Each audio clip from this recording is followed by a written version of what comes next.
Panginoon, sa iyong biyaya kami nananalig, gabayan mo ang aming pamilya sa bawat hakbang ng buhay. Bigyan mo kami ng lakas at liwanag upang patuloy kaming magalak sa iyong pag-ibig. Pagpalain mo ang aming tahanan ng kapayapaan at kasiyahan. Lahat ng miyembro ng pamilya, mula sa mga anak hanggang sa matatanda, ay iyong protektahan at ingatan. Naway lagi kaming magbuklod ng mahigpit sa iyong awa at grasya. Bigyan mo kami ng pananampalatayang walang hanggan, pag-asa na nagpapagaling, at pag-ibig na nag-uugnay sa amin. Tulungan mo kaming maging matatag sa gitna ng mga pagsubok at unos, at sa iyong pangako kami laging kumapit. Naway maging mabuti at totoo ang aming mga salita.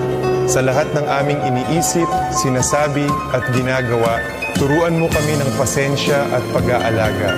Sa iyong karunungan, alam naming naririnig mo kami. Salamat Panginoon para sa aming mahal na pamilya. Salamat sa iyong presensya na laging kasama namin. Gabayan mo kami, yakapin at pag-isahin upang sa iyong mga kamay ay matatagpuan namin ang aming kaluluwa. Amen.